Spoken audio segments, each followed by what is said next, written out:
6, versículos 1 e 2, quero estar relendo o texto da palavra de Deus, que assim nos diz: pelo que, deixando os rudimentos da doutrina de Cristo, prossigamos para a perfeição, não lançando de novo fundamento do arrependimento de obras mortas. Repita comigo: arrependimento de obras mortas.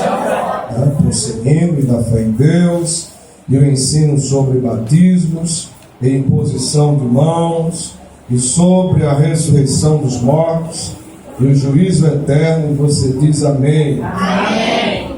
Agora olhe para cá, irmãos e irmãs, e ouça com atenção, por gentileza, para que você possa entender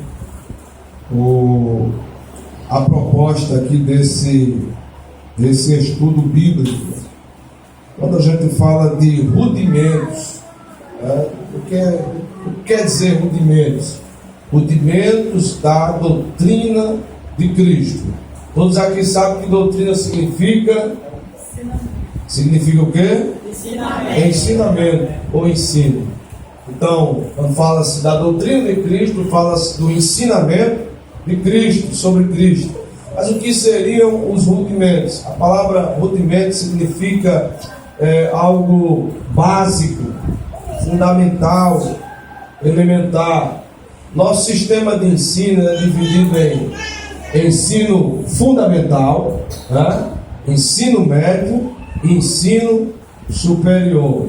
No meu tempo, o ensino fundamental ia até a 8ª série. Hoje já tem o 9º ano, né? Agora vai até o 9º ano, o 9ª série. Mas, quando se fala de ensino fundamental, está falando de ensino básico ou rudimentar. É isso que quer dizer. Quando fala-se de rudimentos da doutrina de Cristo, fala-se dos ensinamentos básicos da doutrina de Cristo, que todo mundo tem que conhecer. Todo cristão que se preza tem que conhecer os rudimentos da doutrina de Cristo, as coisas básicas. Quando o escritor aqui diz assim, pelo que deixando, não é deixar no sentido de abandonar, é que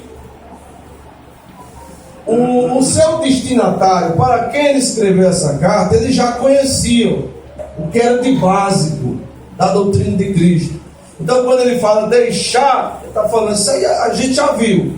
O que foi que a gente já viu? A gente já viu sobre o arrependimento de obras mortas, a gente já viu sobre a fé em Deus, a gente já viu sobre a imposição de mãos, batismos, ressurreição dos mortos e juízo eterno. Pastor, explica melhor. Uma casa dessa aqui, é óbvio que ninguém começa uma construção de cima. Vai começar de onde? De baixo. Da base, do alicerce, baldame, como queira. Tem que ter uma base. Se não tiver uma base, não tem firmeza. E até ter uma base, se não for bem feita, ainda corre sério risco de rachar, de desabar. Então, para que uma construção ela seja bem sucedida, ela precisa de uma base, de um fundamento. Senão, cedo ou mais tarde, virão os prejuízos. Na vida cristã não é diferente. Se você não tiver essa base aqui, cedo ou mais tarde, a sua edificação, quem entende que isso é espiritual, linguagem espiritual, diga amém. Amém. Ela vai ter prejuízos. E o que é o fundamento da construção da igreja? No que a igreja está fundamentada? Na doutrina de Cristo. É como se essa doutrina ela fosse como um alicerce de uma casa dessa, onde se usa o quê? Eu lembro que quando criança eu via muitos os pedreiros usarem pedras. Hoje já se usa tijolo, né? Também, o baldão. Os pedreiros aí, me ajudam aí. De construção civil, eu não entendo nada, mas primeiro tem que vir a pedra, né? Então por isso que Jesus fala da casa edificada sobre a rocha, que é o mesmo que pedra. Então, imagine que cada rudimento desse aqui seja uma pedra. Para que a nossa edificação seja sólida, resistente, é preciso que se use nessa construção cada bloco desse, cada rocha dessa. Quem está entendendo, diga amém. Amém. Nós vamos usar aqui 6. Quantos? 6 blocos, 6 rochas, para que a nossa construção ela seja sólida, resistente. Jesus conta em Mateus capítulos 5, 6 e 7, onde ele ensina muitos ensinamentos. Quando ele chega na conclusão dos seus ensinamentos, aí ele vai dizer que aquele que ouve suas palavras e as pratica, ele compara o homem prudente que edificou, que construiu a sua casa sobre a rocha. Aí ele vai falar que desceu a chuva, sopraram os ventos, transbordaram os rios e deram contra aquela casa, mas ela não caiu, porque estava firmada na rocha. Todo mundo aqui sabe que quando Jesus, eu tenho falado disso constantemente aqui, ele fala de ventos, quando ele fala de rios, quando ele fala de chuva, ele está fazendo uso de linguagem figurada para se referir às provações, às perseguições, às lutas do dia a dia, às dificuldades, que quando vier e vem para todo mundo aqui, seja novo convertido, seja quem tem 10, 15, 20, 30 anos de fé, a chuva sempre vai descer, os rios vão sempre transbordar, o vento vai soprar. Tem momento que dá uma pausa, né? Tá tudo calmo, tá tudo bonança, tem a hora da bonança, porque senão não tem esse cristão que aguenta, que resista. Se for só chuva, se for só vento, se for só rio, não tem esse que resiste. Então por isso que tem hora que ele acalma a tempestade, mas aí a gente não pode se acomodar, porque depois ela vai se levantar novamente a tempestade. E quando a chuva descer, quando os rios transbordarem, quando os ventos soprarem e derem contra a nossa vida, contra a nossa construção, no que ela está fundamentada? Qual é o fundamento dela? Porque se ignorar isso aqui, aí eu me lembro quando eu fazia quinta, sexta série, e tinha umas regrinhas de matemática, e matemática eu nunca fui fã, e sofri muito por causa disso, né? E lembro até que tinha um professor, foi um só durante o ensino básico, o ensino fundamental, seu Cavalcante. Ele tinha um braço torto, e quando ele entrava na sala de aula para ensinar, e ele entrava com uma mão abaixo e a outra o braço todo, aí eu lá no meio da sala ficava rindo e imitava ele. Quando foi um dia, eu não sei como, mas ele disse: eu estou lhe vendo. Eu tomei aquele susto porque ele estava de costas, né? Ele disse assim: você é engraçadinho, né? Você é engraçadinho, você sempre ri de mim, né? E faz um bocado aí de outros erros. Aí, sabe como isso é triste? Porque você hoje está rindo de mim, mas amanhã você vai chorar. Sabe por quê? Porque você está desprezando o básico, você está desprezando o rudimentar. Só quando você chegar no ensino médio, se você chegar no ensino médio, aí quando você for fazer umas operações lá, umas equações, aí precisar da base, e você está desprezando, porque a coisa vai dificultar, meu rapaz. Tem crente que já está entendendo. A coisa vai dificultar para você, meu garoto. E quando a coisa dificultar, você desprezou o que era para você aprender. Aí, pois não é, na época era até a 8ª série. Quando chegou a 8ª série, eu morava aqui em Mossoró. Aí, antigamente era chamado Etferre, né? Ou era Cefete, que hoje é IFRN. Aí, para você entrar no ensino médio, você tem que fazer uma prova, 20 questões de português, 20 de matemática. E foram 600 alunos concorrendo 60 vagas. Mas aí, matemática é sequência. Se você não pegar, depois você fica voando. Como é que agora ia ser? Quando chegou a prova, imagina aí, 600 alunos concorrendo 60 vagas. Aí eu estou lá na sala dela, tinha feito um cursinho, mas não adianta não, quando você queima a face, irmão, você queima a face, tá aí. Depois a sua mente, porque o camarada vai envelhecendo, a mente não é mais a mesma não, para captar as coisas não. Do mesmo jeito é com crente, do mesmo jeito. Então vamos lá, eu estou na sala de aula, vou começar pelas questões de português. De modéstia à parte, acertei praticamente todas. Agora veio uma folha para fazer os cálculos de matemática. Como é que faz? Eu só via seu Cavalcante de lado, parecia um fantasma, olhando para mim dizendo: um dia você vai chorar por minha matemática. O que eu quero dizer, irmão? Eu quero crer que ninguém veio para um culto de doutrina como esse por vir, mas veio para aprender da palavra de Deus, para aprender como é que constrói uma casa resistente. Porque não se engane, do jeito que a chuva vem para a casa edificada na rocha, vem para a casa edificada na areia.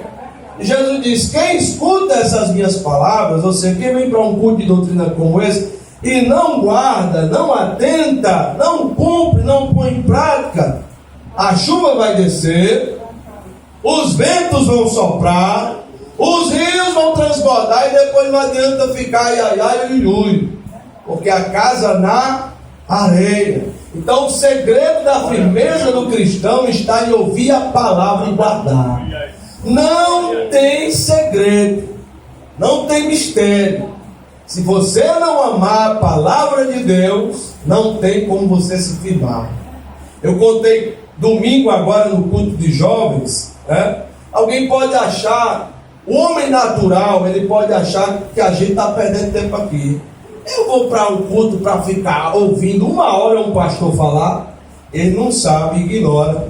Não é palavra de pastor. Porque se eu começar a falar de mim, os irmãos vão se afadigar e não vai vir mais ninguém para a igreja. Se toda terça-feira eu começar a falar de mim mesmo aqui, todo mundo vai ficar saturado. Mas a gente vem para ouvir a palavra de Deus, se alimentar dela, e para que a gente possa ter uma casa resistente. Resistir. Não tem essa. Se a palavra de Deus não for prioridade na minha e na sua vida, não tem mistério não. A casa vai cair. A casa cai. Mas quando você vem para um culto como esse, Deus fala com você, você guarda. Quando a chuva vier, você recebeu estratégias, meios, conselhos para lidar com aquela situação, com aquela dificuldade. Aí você que guardou a palavra vai lembrar: opa, a palavra de Deus diz que eu tenho que fazer assim. Aí a casa vai resistir. Mas se vier e não guardar, quando a chuva vier, a casa vai cair. Quem está entendendo, diga amém. Amém. Então, quando o apóstolo, já é dizer apóstolo, né? Porque geralmente essa carta se atribui ao apóstolo Paulo, mas não é consenso. Uns dizem que foi Apolo, outros dizem que foi Lucas, enfim, eu não vou entrar nesse mérito. Mas quando o escritor diz assim: pelo que deixando os rudimentos da doutrina de Cristo, ele está falando o que? A gente já viu o básico, a gente precisa avançar. Pastor, não é deixar no sentido de abandonar. É que você não pode comer, viver só de papo a vida toda. Você não pode viver só de leite a vida toda. A criança, porque ela não tem um intestino ainda, um sistema digestivo resistente, ela vai se adaptando aos poucos às comidas mais fortes. Assim é com o cristão. Ele não pode viver só de papa para sempre, de leite para sempre. Vai chegar a hora que ele vai precisar de uma comida mais forte, de um mocotó de Jesus, né? De um tutano de Jeová. Aí tem gente que não gosta dessas comidas, diz que isso é muito forte. Forte, mas traz resistência. Ou é como aquela história que eu já contei aqui, não é para ninguém rir, não. É, eu era acostumado lá no interior só comer cuscuz com café. Aí botava o cuscuz dentro, café dentro do cuscuz, fazia aquela sopa, virava. Quando era isso, era mortadela, salsicha. Aí um dia eu fui comer um mocotó. Não era acostumado.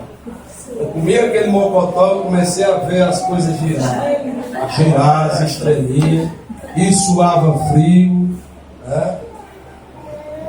Mas não rejeita o mocotó de Jesus, não. Não rejeita, não. Ele traz resistência. Não era acostumado. Tem gente que estranha quando é acostumado a comer só aquele cuscuz com café. Aí chega numa terça-feira aqui no culto de doutrina, eu digo que o pastor está inspirado. Ó. Aí logo trazendo uma fuçura. Isso é bom demais.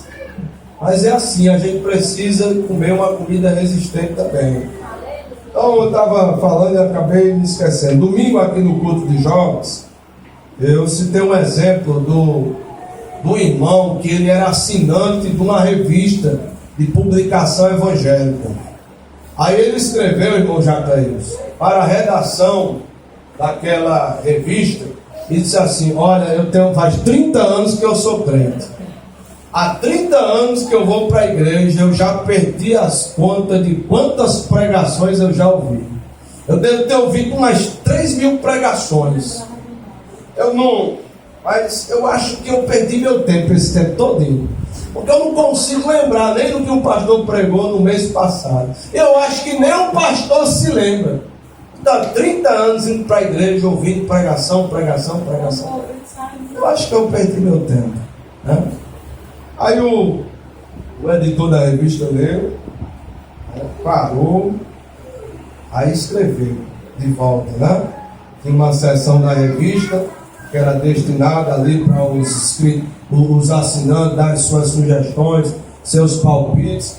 Aí ele deu a resposta do editor, né? Ele foi o chefe da redação. Aí ele foi responder: rapaz, coincidência ou não, mas faz 30 anos que eu estou casado com minha esposa. Eu creio que eu devo ter comido uns 3.000 pratos que ela fez para mim, desses 30 anos de casamento. Sabe? Levando em conta café da manhã, almoço e janta, eu já fiz no mínimo umas 3.000 refeições também. Mas se eu disser para você que eu não lembro o que foi que ela fez para mim, preparou para mim no domingo passado, eu acho que tudo que eu comi durante esses 30 anos não valeu a pena. Foi em vão. Aí o camarada foi e disse: não, você pode, inconscientemente respondeu, você pode não lembrar de tudo que você comeu, mas uma coisa é certa, cada prato serviu para aquele dia. Meu Deus. Aí vai dizer: agora eu pego você pode não lembrar de todas as pregações e achar que você perdeu o seu tempo, mas cada pregação, cada palavra valeu para aquele dia, valeu para aquela semana, valeu para aquele mês.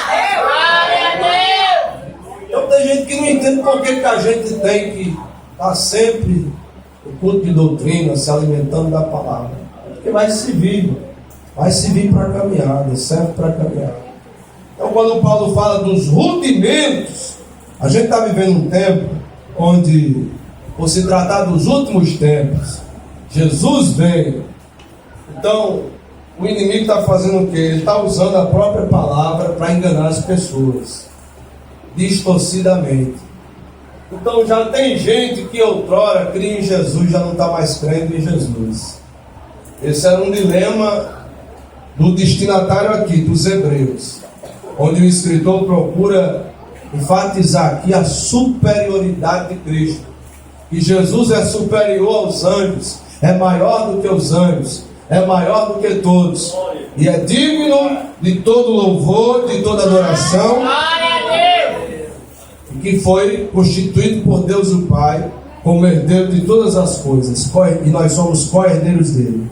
Porque havia uns judeus ortodoxos, que são os judeus ortodoxos, os judeus que não aceitaram, que não reconheceram Jesus como Messias, e estavam tentando convencer os irmãos a rumarem de volta para o judaísmo.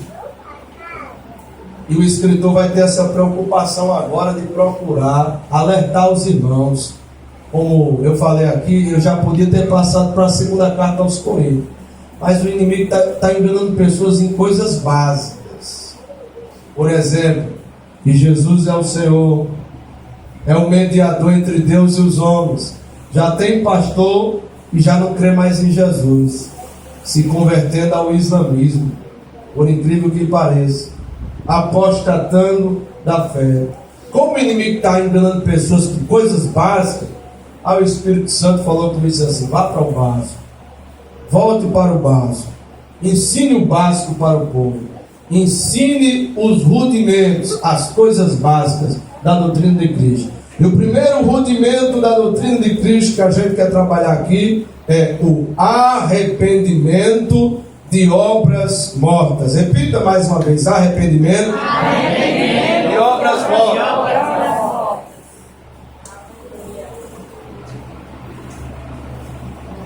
Todo cristão tem que entender isso aqui. É preciso se arrepender. O que é arrependimento? Para falar de arrependimento, deixa eu tirar uma dúvida aqui que alguém me procurou, porque leu no Antigo Testamento que a Bíblia diz que Deus se arrependeu. Tem texto que diz que Deus se arrependeu. E tem texto no Antigo Testamento que diz que Deus não se arrepende. Você já viu isso na Bíblia? Tem texto que diz que Deus não se arrepende. Por exemplo, aquele texto famoso que Balaão fala: Deus não é homem para que minta, e nem filho do homem para que se arrependa. Mas já em Jonas diz que Deus se arrependeu. Como é que é isso? A Bíblia não pode se contradizer. Eu quero começar pelo Antigo Testamento e fazer uma distinção do arrependimento, da palavra arrependimento no Antigo Testamento e das suas implicações. Você tem que analisar, quando você lê no Antigo Testamento, de que tipo de arrependimento aquele texto está falando. Porque quando a Bíblia diz que Deus não se arrepende, atenção, a palavra arrependimento ali no hebraico é shuv, que está ligado a um erro, a um pecado. Então, quando a Bíblia diz que Deus não se arrepende, está dizendo que Deus não se arrepende de erros, porque Ele não erra. Que Deus não se arrepende de pecados, porque Deus não peca. Então, quando você vê na Bíblia, no Antigo Testamento, dizendo que Deus não se arrepende, esse arrependimento é o arrependimento que o homem deve sentir, que é um chuvo. No Antigo Testamento está sempre ligado a um erro, a um pecado, a um vacilo, a uma queda. Esse tipo de arrependimento Deus não sente. Então, quando você lê na Bíblia dizendo que Deus não se arrepende, esse tipo de arrependimento Deus não sente. Arrependimento de erro. Mas pastor, e quando a Bíblia diz que Deus se arrepende? Aí no Antigo Testamento é nanhã, que é mudar de ideia. Deixa eu exemplificar para você. Jonas, o enredo do livro do profeta Jonas consiste em quê? Deus fala com o profeta Jonas e diz assim: Jonas, levanta-te, vai e clama contra a cidade de Nínive, porque a sua maldade chegou até a mim. Eu lendo o livro Geografia Bíblica do pastor Claudio de Andrade, eu descobri, Diácono Antônio, os ninivitas eram tão cruéis. Veja porque Deus não estava suportando mais. Maldade ali quer dizer violência. A violência dos ninivitas era tamanha. Claudio de Andrade vai dizer na sua geografia bíblica que na entrada de Nínive, capital da Assíria, havia pirâmides de crânios humanos. Quando eles derrotavam um povo, diferente dos persas, que tinha um tratamento mais cortês, Os ninivitas, eles esfolavam vivo a pessoa. Estripavam. Já ouviu falar aquele filme Jack o Estripador? Né? Vem daí, estripar. Eles arrancavam as tripas das pessoas vivas. Eles arrancavam os olhos. Uma selvageria. Eles arrancavam as cabeças e depois empilhavam essas cabeças em forma de pirâmides na entrada de Nínive. Esse era o tratamento com o povo derrotado. E Deus fala com o profeta Jonas assim: não aguento mais. A maldade desses homens, a violência deles está fedendo as minhas narinas. Eu ordeno que você se levante, vá até lá e diga para eles que em 40 dias eu vou acabar com todos eles. Porque quem ainda continua com o direito de tirar a vida é unicamente Deus. Glória a Deus, é verdade. Aleluia. Deus é o único que pode dar e tirar vida. E chegou uma hora que Deus disse: não aguento mais, vá lá. E pulando a relutância de Jonas, quando ele chega lá, durante 3 dias, ele diz: Deus vai destruir tudo isso aqui, ó. Porque a maldade, a violência de vocês está fedendo a narina dele. Ele não suporta mais não. Só que quando o rei, o chefe deles, o rei dos ninivitas, ouviu a pregação de Jonas, sabe o que foi que ele fez? Ele não mandou trazer o profeta para arrancar a cabeça do profeta, não. Ele convocou toda a cidade, todos os ninivitas, e disse assim: a partir de hoje, começando por mim, eu vou tirar minhas vestes reais. Glória a Deus. E como símbolo de humilhação, ele se vestiu de pano de saco e ordenou que todos os seus súditos, todos os oficiais do seu reino, se vestissem de pano de saco, jogasse cinza na cabeça, e durante 3 dias ninguém comia e nem bebia. 3 dias de jejum, desde o mais novo até o mais velho, desde a criança até o idoso, todo mundo vai jejuar ao Deus desse profeta. Você não coloque nem comida para o gado, até os animais vão passar 3 dias sem comer, clamando a esse Deus, pedindo a Ele que nos poupe do seu juízo. Primeiro dia, segundo dia, o profeta na expectativa de Deus destruir tudo. Terceiro dia de jejum, pano de saco, cinza, sem comer, sem beber, com fome, com sede, nem galinha comeu, farelo, nenhum animal comeu.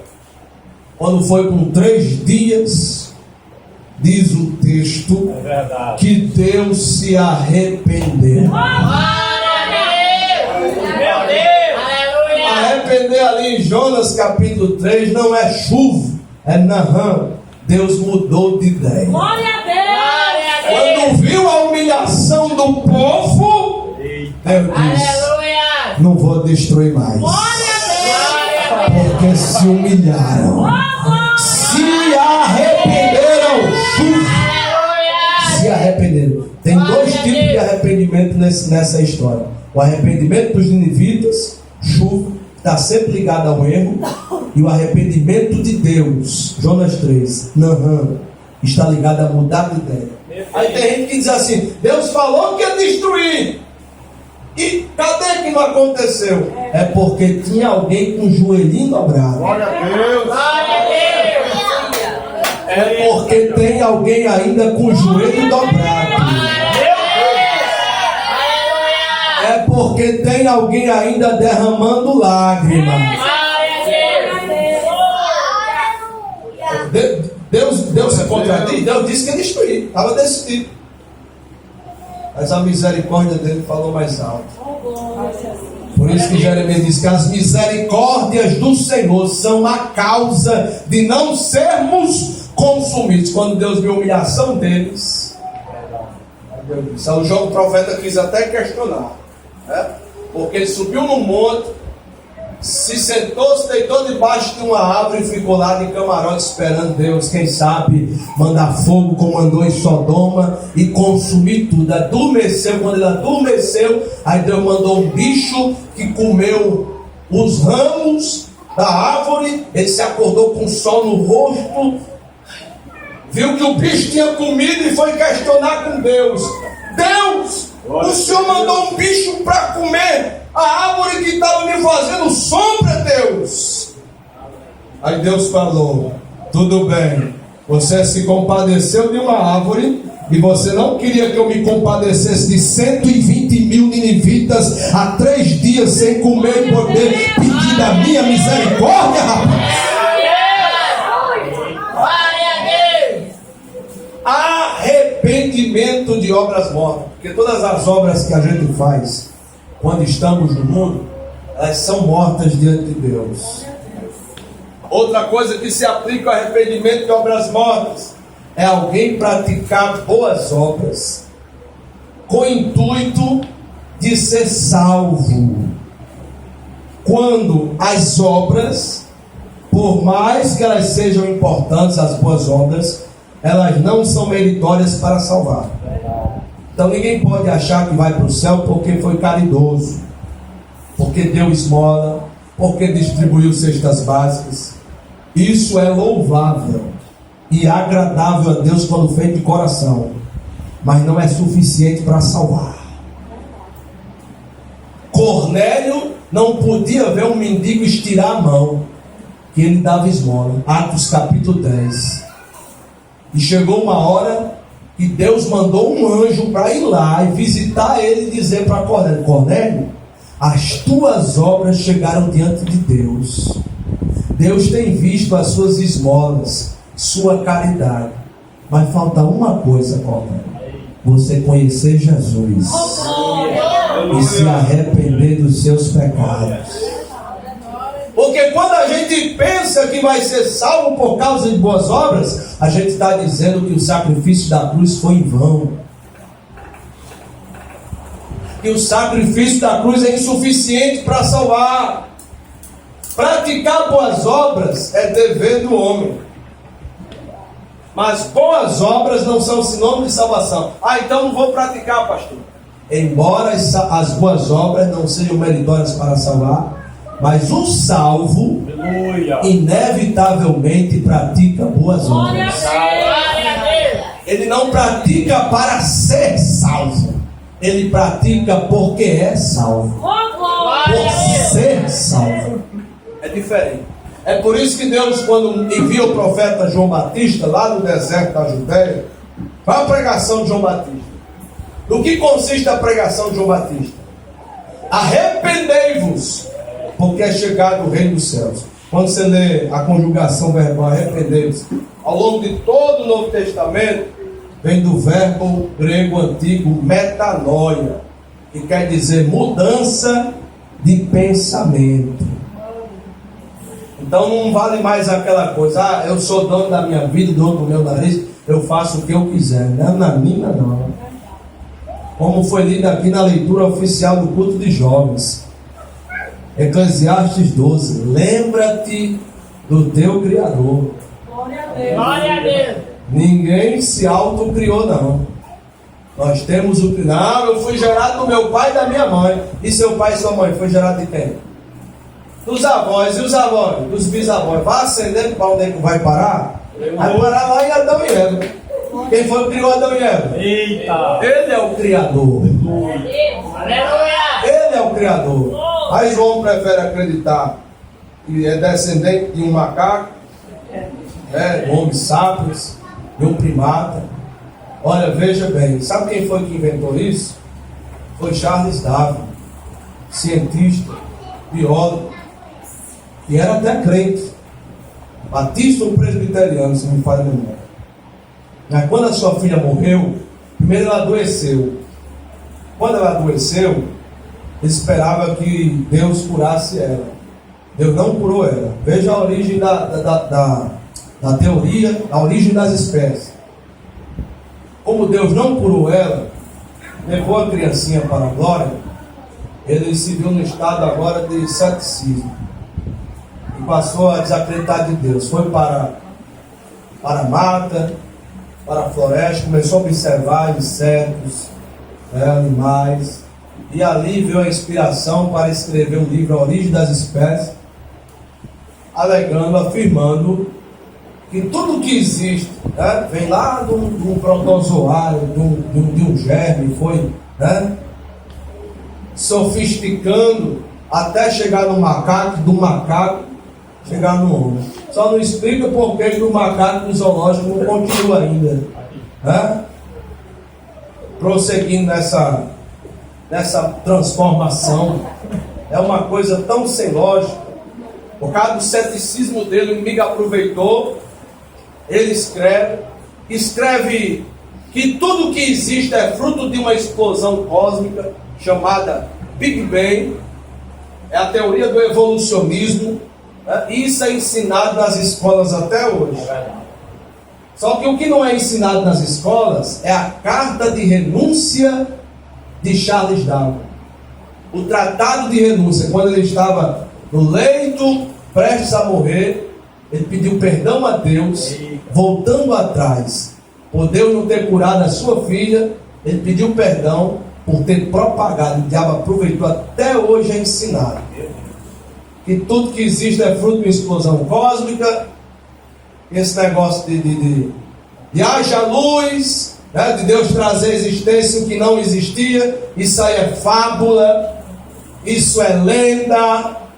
E assim o homem vai ignorando o Criador, desprezando o Criador. Nós estamos vivendo um tempo muito difícil, onde a cada dia que se passa, os homens zombam mais ainda de Deus. Aí você acha que assim como o Ninivita não está fedendo as narinas de Deus, não? O nome do seu filho sendo escarnecido, ultrajado. Querem respeito, mas não respeitam. Respeito só é válido quando é para eles. Você não pode se posicionar à luz da palavra de Deus que você é intolerante. A intolerância é só válida para eles. Mas podem zombar de Jesus, escarnecer da fé. E mesmo que Deus não tivesse, Diácono Luciano, inspirado o homem para escrever a Bíblia, já existe um senso comum no homem que Deus criou nele, do que é certo e do que é errado. Aleluia. Já existe. Porque a Bíblia, ela começou a ser escrita através de Moisés, primeiro escritor. E antes de Moisés? Quem foi que ensinou Noé a temer a Deus? A não se juntar à geração do seu tempo e zombar de Deus. O senso comum que há dentro do homem, do que é certo e do que é errado. O homem não precisa conhecer a Bíblia para saber que matar é errado. Porque há um senso comum de Deus dentro do homem. Está inerente ao homem. Deus falou para Noé que separasse os animais para entrar na arca, os limpos e os imundos. Como é que Noé distinguiu os animais imundos? Se foi a lei que distinguiu, que era limpo e era imundo. O senso de Deus já está no homem. Então o homem pode se recusar, pode espernear, se recusar a reconhecer que existe um Criador, que deve obediência a Ele, mas ele não é inocente diante de Deus. É verdade. Não é inocente.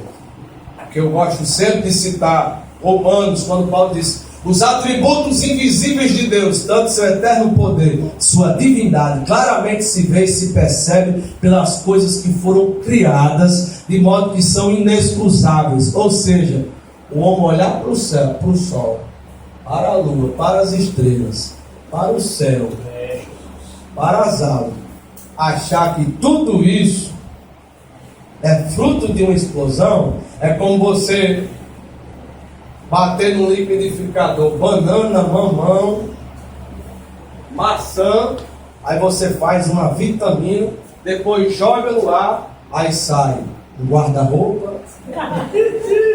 Mas pela lógica, uma explosão. Aí sai uma cadeira.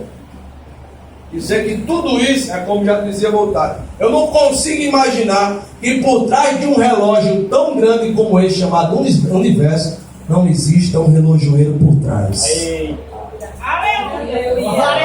Salmo 19 diz que os céus proclamam a glória de Deus, mas nem para o céu o homem está mais olhando, porque a cabeça do homem é o tempo todo assim olhando para o celular. Não percebe nem, não atenta mais nem na grandeza de Deus. E quando Deus envia o profeta João Batista dizendo: arrependei-vos, a mensagem dele é essa. Ele está dizendo: metanoia, mude de pensamento. Não é mais como você quer, não.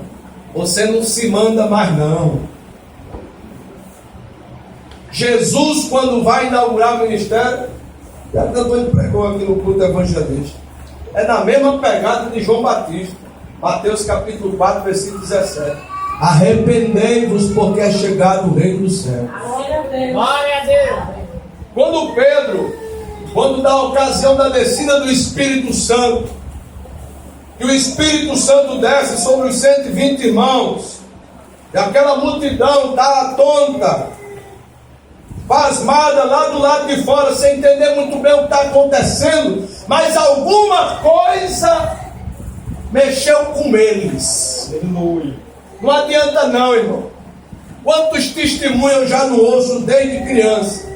Do homem rude, do homem valente, do homem bravo, que tem raiva de crente, de ir para um culto. E quando chegar no culto, fazer acontecer que nem João capítulo 7, os soldados receberam uma quantia de dinheiro para pegar Jesus e levar para os sacerdotes. Quando chegaram lá, Jesus não estava ensinando. Foi tudo com raiva para pegar Jesus. Chegaram lá, Jesus está lá. Se alguém tem sede, venha a mim. Só que não é um homem comum, não. São palavras de vida eterna. Os homens que foram para aprender ficaram presos por Jesus. Voltaram cordeirinho manso. Os sacerdotes, cadê o homem? Cadê o homem que nada, rapaz? Ninguém nunca ouviu falar como aquele homem fala. Que homem é aquele? São as palavras de vida eterna. Quantos? Até matadores, pistoleiro, como canta Chagas Sobrinho, nunca mais ele é o mesmo homem nunca mais, depois que ele conhece o amor de Jesus Cristo e todo bem que ele faz. Temos visto assaltantes, cangaceiros, forasteiros se entregarem para Jesus. Glória a Deus. O camarada, quando ouve a voz de Jesus, Glória a Deus. tem gente que não entende. Quando vem, eu vou, está insistindo demais, eu vou. Aí vem só por curiosidade. Aí quando chega Jesus, começa a falar lá na divisão da alma e do espírito. Essa irmã que me chamou contou minha vida para esse pastor. Esse irmão que me chamou contou minha história para essa irmã, porque ela está cantando minha história todinha através do hino. É o Deus que revela o profundo e escondido. Atos 2:37, compungiram-se seu coração e perguntaram a Pedro e os demais apóstolos: que faremos, irmãos? Porque, irmãos, esse rito que a gente tem de perguntar quem quer aceitar Jesus, isso é novo. É relativamente novo. No tempo da igreja primitiva não se fazia isso. Isso aí começou, que só me faz memória, com John Wesley. Quando John Wesley pregava, aí as pessoas vinham até a frente, como aconteceu aqui em Atos 2:37. O que é que eu faço, John Wesley? Que a palavra ardia nos corações. Aí John Wesley mandou providenciar um banco. Esse banco ficou conhecido como Banco dos Ansiosos. Aí sentava todo mundo arrependido no banco dos ansiosos. Quando terminava o culto, John Wesley orava por eles. Os discípulos de John Wesley, eles foram mais audaciosos. Quando as pessoas vinham, antes elas vinham, ele perguntava: quem aqui quer aceitar Jesus? Confessar Jesus? Aí iniciou-se, originou-se o apelo daí. Mas antigamente não era assim. Quem quer aceitar Jesus? Antigamente, quando o povo perguntava: o que é que a gente faz? Aí Pedro dizia: se arrependa. Se arrependa. O que é que eu faço? Arrependa-se. Porque de nada adianta levantar a mão e dizer: eu aceito Jesus, se não se arrepender. E o que é arrependimento? Eu falei aqui, tem irmãos aqui que participaram do discipulado. Porque uma vez o irmão chegou para mim: pastor, eu acho que eu não sou arrependido ainda não. Porque mais que eu tento fazer a vontade de Deus, daqui a pouco eu acabo falhando, caindo numa fraqueza. Eu acho que eu não me acho nem digno do amor de Deus. Eu acho que eu nem temo a Deus. Disse, aí deu uma gargalhada. O senhor está rindo? Eu disse: meu irmão, graças a Deus. Disse, graças a Deus. Graças a Deus que você se sente assim. Pior seria se você não se sentisse assim. Porque arrependimento não quer dizer que nunca mais eu vou vir a falhar ou cair. É diferente de viver na prática do pecado. A pessoa que vive ainda na prática do pecado, ela ainda não se arrependeu. Mas o processo de libertação, ele é gradativamente e muda de pessoa para pessoa. Tem pessoa que até se arrepende, mas continua ainda fumando. Está arrependido, mas a fraqueza dele é o cigarro. E toda vez que ele fuma, que ele dá um trago, aí bate a consciência pesada. Eu estou falando de exemplos de irmãos que eu conheci ao longo dessa caminhada. Não estou fazendo apologia ao pecado. Eu estou falando, mas pastor, peraí, parece contraditório. Arrepender não é deixar? Preste atenção, eu estou dizendo que o processo de libertação, ele varia de pessoa para pessoa. Tem pessoa que no ato de aceitar Jesus, na mesma hora cria abuso do cigarro, não aguenta mais nem ouvir a fumaça. Só que nem todo mundo é Paulo, nem todo mundo é Pedro. Pedro andou 3 anos do lado de Jesus, mas com a peixeira no espinhaço. Jesus mandou ele tirar a peixeira? Não. Quando foram prender a Jesus, foi o que ele fez? Peixeira e Malco, sobrou até para Malco, nem soldado era servo do sumo sacerdote. Arrancou a orelha de Malco. Por que Jesus mandou ele arrancar a peixeira da cintura antes? Porque não adiantava tirar da cintura, mas não tirar do coração. Aí quando tirou do coração, tirou da cintura. Então o processo de libertação, ele varia de pessoa para pessoa. Agora a pessoa que não tem arrependimento é a pessoa que mesmo quando vai empurrando para a barriga, popularmente falando, e até premedita: eu vou pecar e depois eu peço perdão a Deus. Se você já conhece a verdade, você já não é mais inocente. Eu vou fazer isso, depois eu peço perdão a Deus. Aí faz como Sansão.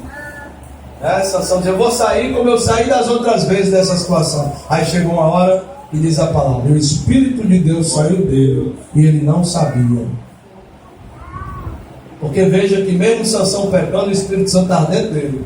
E quando você se arrepende, o Espírito Santo habita dentro de você. E ele vai lhe ajudar, lhe dar suporte para você resistir o pecado. Quando você vai estar... É como Deus falou para Caim. Antes de Caim assassinar Abel, a maldade já veio da porta do coração. E o coraçãozinho de Caim, não é assim, não é? Antes de pecar, é ou não é? Aí fica aquela guerra, espírito e corpo, né? Vai pecar, não? Coração começa a acelerar, começa a bater forte. Coração de Caim estava assim, o pecado na porta do coração querendo entrar. E Deus disse: domina esse pecado, ele está na porta, não deixa ele entrar não. Aí o que foi que ele fez? Abriu o coração, o pecado entrou. Abel, vamos ali dar uma volta no campo. Premeditou, planejou.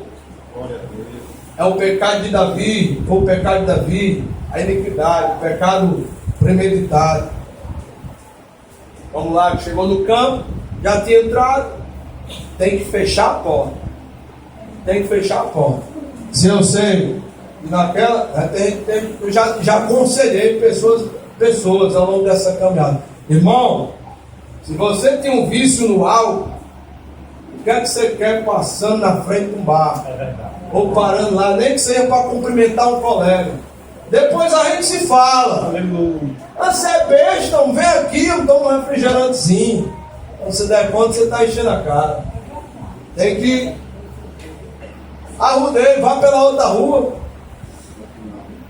Tem que fugir. Fugir. Tem que levar nome de frouxo. Se tu não é homem não, cabra frouxo. É melhor se passar por cabra frouxo, porque dá uma de arrochada e depois de aproxado no pecado. Porque depois que a gente conhece a verdade, Atos capítulo 17, versículo 30 diz que Deus não leva em conta os pecados que o homem cometeu durante o tempo da sua ignorância, mas manda agora em todos os lugares que todos se arrependam. Glória a Deus. Então é impossível eu entrar no reino dos céus, herdar a salvação, a vida eterna, se antes eu não me arrepender. É preciso arrepender. Arrepender quer dizer nunca mais errar? Não. Porque Jesus é o Deus das novas chances. A mulher foi apanhada em flagrante de adultério. Veja, pela lei ela deveria ser apedrejada. Sim ou não? Sim. Aí Jesus, misericordioso como é, trouxeram a mulher que foi apanhada em adultério para quem? Logo para quem? Tivesse levado para o sinédrio, tinha apedrejado. Foram levar logo para quem? Mas está escrito na lei que tem que morrer apedrejado. Aí Jesus faz o quê? Veja, oportunidade de arrependimento. Não fala nada. Tem gente que pensa que ele escreveu na terra, porque ele diz que ele ficou riscando na terra lá. Riscou e todo mundo esperando com a pedra na mão. Só que ali era uma armadilha. Se ele ordenar apedrejo, depois ia acusar ele. E tu não pregava tanto amor, misericórdia? Por que eu consenti no apedrejamento da mulher? Se não apedreja, vamos dizer o quê? Está descumprindo a lei. Aí Jesus, a sabedoria, vai dizer: Glória a Deus. quem aqui não tiver pecado, pode tirar a primeira pedra aí. Ele disse que sim e que não. As pedras caem no chão. Glória a Deus. Um monte de pedra cai no chão, Glória a com um Deus. círculo de pedra. Aí foi saindo um por um. Glória a Jesus é muito Deus. sábio. Jesus se vira para eles: cadê teus acusadores? Foram embora, tudo. Pois também eu não te acuso nem condeno. Só te dou um conselho: vai e não peques mais. Porque dessa vez, Jesus estava dizendo: dessa vez você escapou. Escapou um pouco. Mas se você vacilar de novo, está entendendo aí, irmão? Não abuse da misericórdia de Deus. Se arrependa. Mesmo que você venha falhar, não seja premeditado, mas por ser humano, por ser falho, você vem errar. Não se martirize. Dobre seu joelhinho e diga: Jesus, eu pequei, me perdoe. Pode ter certeza que Ele vai lhe perdoar. Me purifique com teu sangue. Arrependei-vos e sede batizados em nome de Jesus Cristo. Glória a Deus. O arrependimento é sempre acompanhado do batismo. Por isso a importância de se batizar nas águas. Não é o mergulho nas águas em si. Porque tem gente que se batizou, mas não se arrependeu. Não é batizar para se arrepender. É se arrepender para se batizar. E procurar fazer a vontade de Deus. Irmãos, é pesado fazer a vontade de Deus. É difícil. Mas é muito pesado ser crente. Será que é tão pesado assim? Mais pesado não é carregar um fardo de pecado, não. Mais pesado não é ser acorrentado pelo inimigo, não. Mais pesado não é ser escravizado por ele, não. Mais pesado não é ser cavalo do cão, não. Mais pesado não é carregar uma canga do diabo nas costas, não. Então não queira comparar a cruz suportável que Jesus me deu para carregar, porque a cruz é para a gente se lembrar sempre dele. Glória a Deus. Porque sem cruz, irmão, se for tudo dentro, por que tem que ser tão difícil, pastor? Era tudo fácil e o homem não valorizou. Porque para receber bênção é tanta luta, tanta provação. O homem tinha de tudo, não valorizou. E Deus disse: você tinha do bom e do melhor, você não valoriza, agora você vai sofrer um pouquinho para poder valorizar. O suor do teu rosto comerás. Então, eu quero nesse momento encerrar. Glória a Jesus. Quantos podem aplaudir Jesus com as palmas?